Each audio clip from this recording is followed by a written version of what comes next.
Hello everyone, welcome to another Rick's Picks. Today I'm going to be doing my review of the G.I. Joe classified figure, Snake Eyes and Timber. So now in this review I'm going to be going over them in box, then I'm going to be going over both figures and accessories. So if you do like this video, please do me a favor, hit subscribe, share, hit the like button.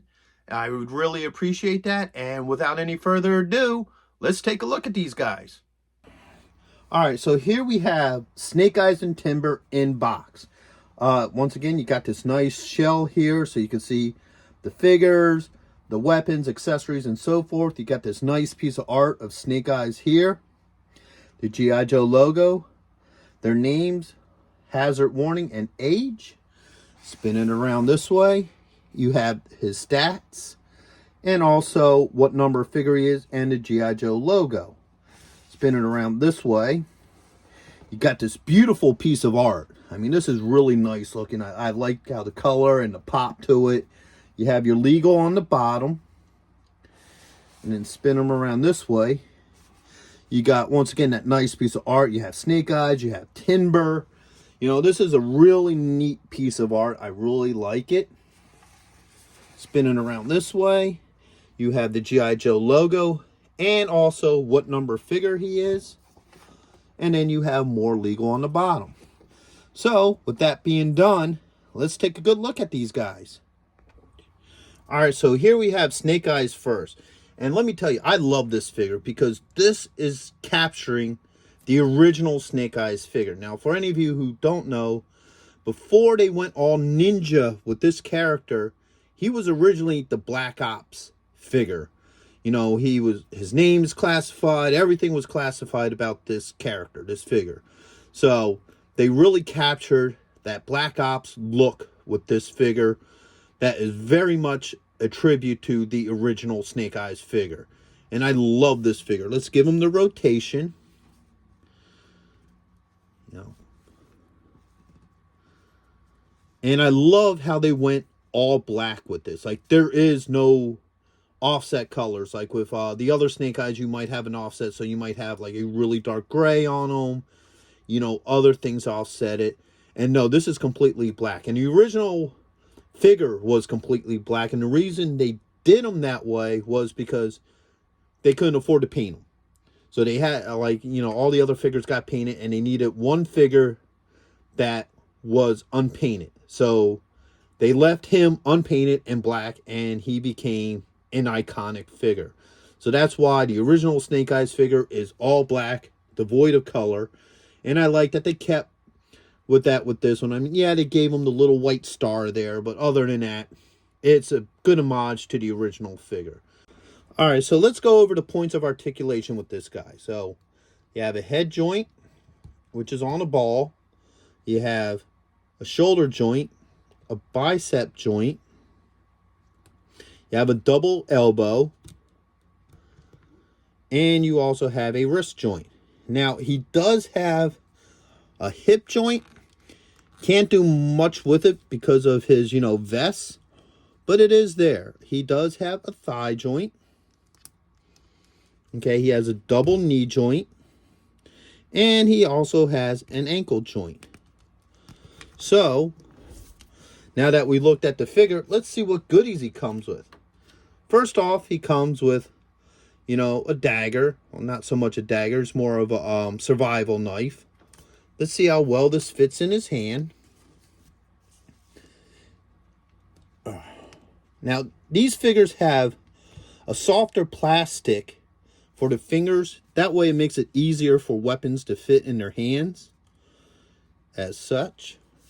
Now, like any of the other figures, he does have spots where he can keep certain weapons. So, his dagger just fits right in here. Actually, his survival knife. You have to push it down a little, but it will go in. Alright, next is his pistol. Alright, he has a little pistol here. And his pistol also comes with a silencer. Like I said, he was originally designed to be a Black Ops, you know, figure. So, a lot of his weapons were for assassinations and so forth. And the neat thing is this pops off. Come over to this side. He has a holster for the pistol. It just fits right in there. And also the silencer, which goes right there. All right.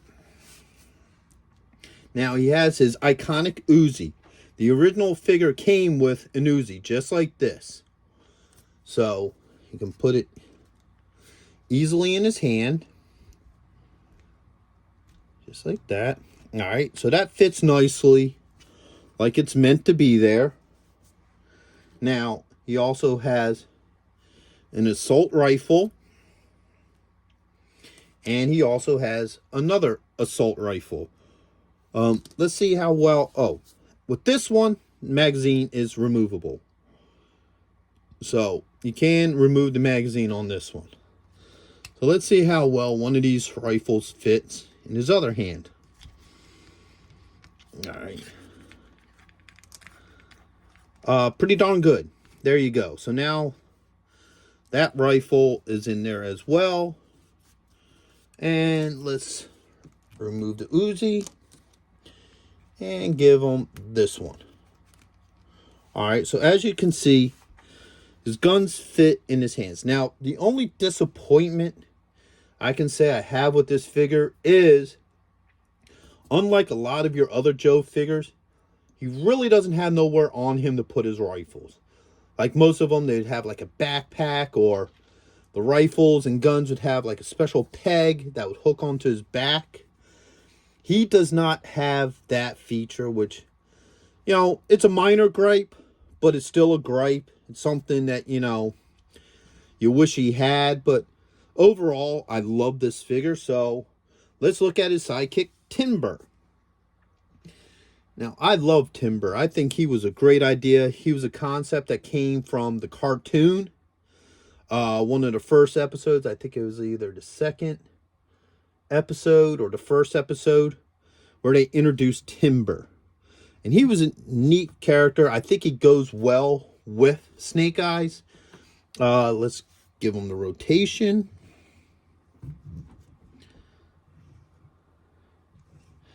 All right. He has a couple points of articulation. So the head does spin. This part does move like right here, but it's really tight and really hard to move, so I'm not going to mess with it too much. You have a shoulder joint. You have a joint right up in here. You have an ankle joint. And then you have a joint right there.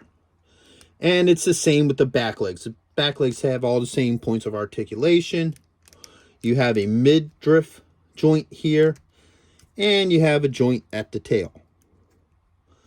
So you can kind of pose Timber how you need to have him to run with Snake Eyes. And he also has an angry head too, which is kind of cool.